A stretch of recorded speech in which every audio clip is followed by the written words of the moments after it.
आज देश आज़ादी के 75 अमृत महोत्सव के रूप में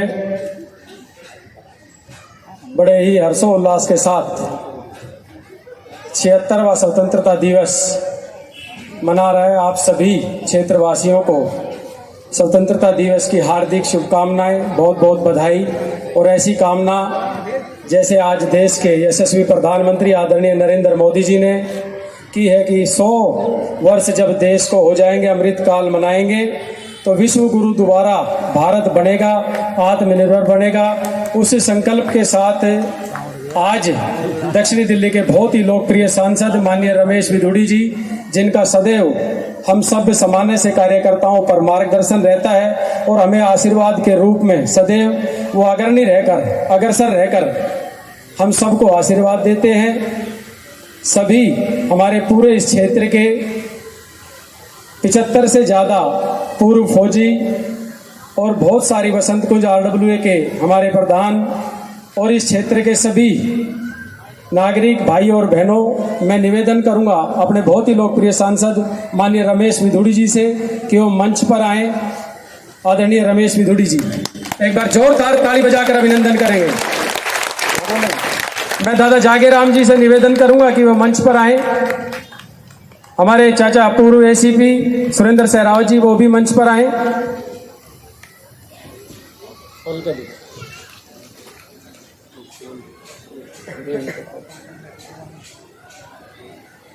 वैसे तो भाई साहब की लोकसभा है, पर फिर भी हमारे गांव में अतिथि देवो भव है और हम स्वागत की परंपरा में दादा जागेराम जी और चाचा ACP जी से निवेदन करूंगा हाथ लगाकर वो हमारे लोकप्रिय सांसद माननीय रमेश विधुड़ी जी का स्वागत करेंगे, अभिनंदन करेंगे।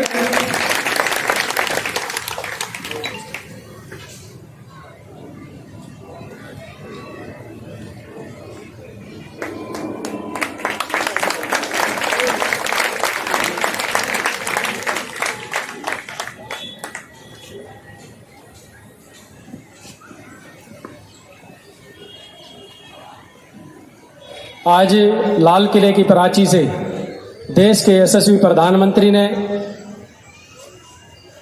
कई बातों का जिक्र किया, उसका उल्लेख आदरणीय सांसद जी आपके सामने करेंगे कि वो क्या सोचते हैं और क्या देख रहे हैं इस समय देश के लिए। करीब 10 दिन पहले से एक अभियान दक्षिणी दिल्ली सांसद रमेश विधुड़ी जी ने अपनी लोकसभा में हर घर तिरंगा अभियान का एक हम सब कार्यकर्ताओं के द्वारा संकल्प लिया कि अपनी दक्षिणी दिल्ली लोकसभा में 1,75,000 घरों पर तिरंगा लगाएं, तिरंगे को घर तक पहुंचाएं। उस काम में हम सब कार्यकर्ता और बहुत सारे RWA यहाँ पर बैठी हैं और सभी समस्त देशवासियों ने उसे हमारे इस दक्षिणी दिल्ली लोकसभा के और हमारे इस जिले के कार्यकर्ताओं ने, क्षेत्रवासियों ने लगभग वो कार्य पूरा किया है और जगह जगह पर आज तिरंगा घरों पर दिख रहा है, लोगों के हाथ में दिख रहा है। जितना उत्साह आज तिरंगा को लेकर है, ये दिखाता है कि देश के यशस्वी प्रधानमंत्री जी जो आह्वान करते हैं, सारा देश और देश ही नहीं, आज आपने ध्यान किया होगा पूरा विश्व जो भारत को प्यार करता है अलग अलग अंदाज में स्वतंत्रता दिवस मना रहा है और बहुत सारे संकल्प आज प्रधानमंत्री जी ने लिए हैं। मैं आदरणीय सांसद रमेश विधुड़ी जी से निवेदन करूंगा कि वे हम सबको संबोधित करें। उसके बाद हमारे इस क्षेत्र के पूर्व 75 फौजियों का सम्मान आज इसी मंच पर उनके द्वारा होगा। आदरणीय सांसद रमेश विधुड़ी जी के लिए एक बार जोरदार ताली बजाकर अभिनंदन करेंगे। आदरणीय सांसद। भारत माता की, भारत माता की। सम्मान के योग्य पार्टी के जिला के अध्यक्ष भाई जगमोहन जी, हमारे बुजुर्ग आदरणीय चौधरी जागे जी, हमारे बड़े भाई आदरणीय सुरेंद्र जी, सम्मान के योग्य मेरे सम्मुख बैठे हुए देश की सीमाओं पर प्रहरी के रूप में हम सबका गौरव और मान बढ़ाने वाले, हमारी रक्षा करने वाले ऐसे पूर्व सैनिक, हमारे सभी बुजुर्ग, नौजवान बंधु, माताएं, बहनें, वे प्यारे बच्चों, आज हम सब लोग अमृत काल के अंदर हैं। ये इसलिए अमृत काल में कहना पसंद करूंगा कि हमारा देश आज दुनिया को दिशा दे रहा है। हमारी जो विरासत थी, जैसे देश के प्रधानमंत्री जी ने कहा, हमारी विरासत को अगर हम संजो कर रखें तो वो ही दुनिया को दिशा देने वाली है। लेकिन पिछले समय में किन्हीं कारणों से हम अपनी विरासत को संजोने में भटक गए, वरना अभी आपने गीत देखा है किस प्रकार की प्रताड़ना लोगों ने सही है, तब ये देश आजाद हुआ है। हम अंग्रेजों के गुलाम थे और उन लोगों ने शहादत देकर अपने जीवन की परवाह किए बगैर, ना उनके मन में इच्छा थी वो प्रधानमंत्री बनेंगे, ना उनके मन में इच्छा थी वो सरकारें बनाएंगे।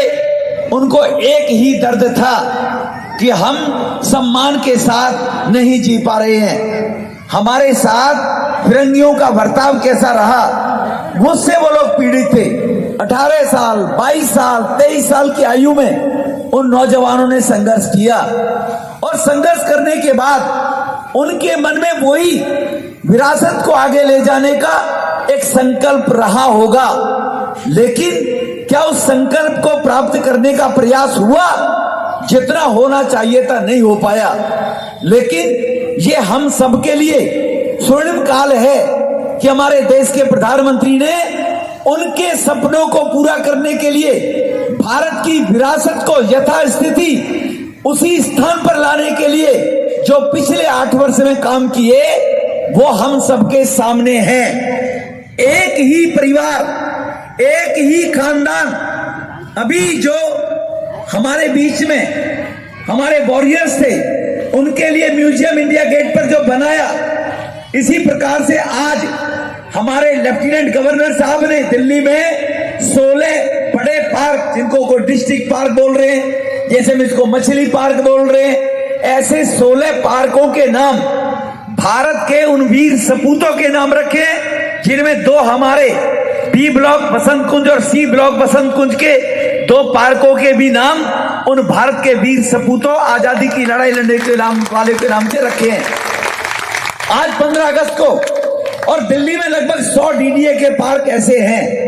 धीरे धीरे उन सभी स्वतंत्रता सेनानियों के नाम इन पार्कों के नाम से रखा जाएगा कि जो हमारे पूर्वजों ने संघर्ष किया, हम जो आजाद देश में हैं, हमको इतनी फ्रीडम मिल गई कि हम अपने ही देश के खिलाफ अनर्गल बकवास करते रहते हैं, लेकिन लोकतांत्रिक पद्धति में उनको कोई बाल बांका भी नहीं कर सकता। जिस आजादी का मखौल उड़ाने वाले कुछ लोग हैं, भारत तेरे टुकड़े होंगे के लोग भी यही इस देश में रह रहे हैं, कहीं ना कहीं उनको कोई ना कोई ऐसी कहीं ना कहीं सहायता, संरक्षण देश में रहने वाले लोगों का प्राप्त रहा है लंबे समय तक। लेकिन गरीबों की आवश्यकता की पूर्ति हो, कोरोना में देखा होगा, कोरोना के टीके लगाने की बात आई, लोगों ने कहा 2 करोड़ कहां लगेंगे? बड़े बड़े नेता, बड़े बड़े ज्ञानी लोग, दिल्ली के मुख्यमंत्री जैसे बड़े कानून के उसके इनकम टैक्स के अपने आप को कमिश्नर थे नहीं, कमिश्नर बताने वाले कहते थे 15 साल लग जाएंगे। लेकिन यही हमारे देश के वैज्ञानिकों ने, साइंटिस्टों ने मेहनत करके और 200 करोड़ लोगों को ये वैक्सीन लगाने का काम पूरा करके दिया सिर्फ 16 महीने में।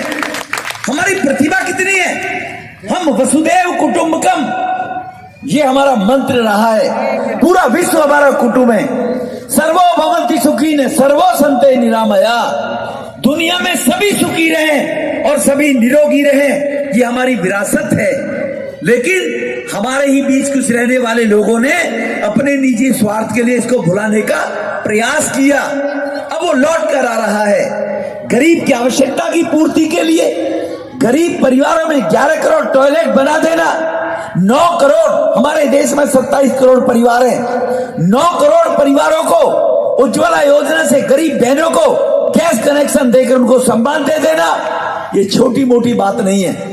हमारे देश में चप्पल पहनने वाले लोग आज वो जहाज में केवल 2500 रुपए टिकट लेकर और 500 किलोमीटर की यात्रा करते हैं। अब 12-14 घंटे ट्रेन में एक राज्य से दूसरे राज्य में, एक डिस्ट्रिक्ट से दूसरे डिस्ट्रिक्ट में उनको 12 घंटे जाने के धक्के नहीं खाने पड़ते। 1 घंटे में जहाज उतार देते हैं उनको। 140 नए एयरपोर्ट पिछले 8 वर्ष में बनाकर उस गरीब को सम्मान देने का काम किया है कि चप्पल पहनने वाला भी क्यों ना हवाई जहाज में चल पाए। ये जो देश की हमारी स्थिति, 7 मेडिकल कॉलेज थे, आज देश में 22, 8 वर्ष के अंदर 22 मेडिकल कॉलेज देश के कस्बे, छोटे से छोटे शहरों में उनको दिल्ली, मद्रास और बंबई, कलकत्ता ना भागना पड़े, ऐसे बड़े बड़े शहरों में हुआ करते थे। तो ये अमृत महोत्सव, इसको अमृत काल के रूप में आने वाले 25 वर्ष में भारत आत्मनिर्भर हो। भारत आत्मनिर्भर होते हुए प्रधानमंत्री जी ने कहा है हम ध्यान दें इस बात के लिए कि सबका साथ, सबका विकास, सबका विश्वास, और जब तक नहीं होगा सबका प्रयास तो भारत आत्मनिर्भर कैसे बनेगा। इसीलिए सबका हो, हम सबका प्रयास हो भारत को आगे ले जाने का। ये जो माननीय प्रधानमंत्री जी ने इच्छा आज जाहिर की है, हम यहाँ मछली पार्क के अंदर महरौली जिले के हमारे और अन्य कार्यकर्ता हैं, जगमोहन जी के नेतृत्व में संकल्प लिया। प्रधानमंत्री जी ने कहा ये तय करे हर व्यक्ति देश का वासी कि मैं इस 15 अगस्त पे क्या करने वाला हूं। हमने जब उनके मन की बात का कार्यक्रम सुना, हमारे जिलाध्यक्ष ने सुझाव दिया, हमने तुरंत कहा हम इस अपनी लोकसभा के अंदर 75वीं वर्षगांठ अमृत महोत्सव में 1,75,000 घरों के ऊपर तिरंगे झंडे लगाने का काम करेंगे। और वो लगभग हमने उस लक्ष्य को प्राप्त किया है। तिरंगा झंडा हमने लगाया है, लेकिन लोगों से अपील की, झंडे की कीमत नहीं है कि सब लोग इसका शुल्क के रूप में कुछ ना कुछ दे। उस पैसे को इकट्ठा करके प्रधानमंत्री राहत कोष में पहुंचाया जाए। ऐसे मध्यम वर्ग परिवार के लोग, गरीब परिवार के लोग, किडनी की प्रॉब्लम परिवार में किसी बच्चे को हो गई, किसी व्यक्ति को हो गई, कैंसर जैसी घातक बीमारी, हृदय की जैसी घातक बीमारी, वो 4-5 लाख रुपए में इलाज नहीं करवा पाता।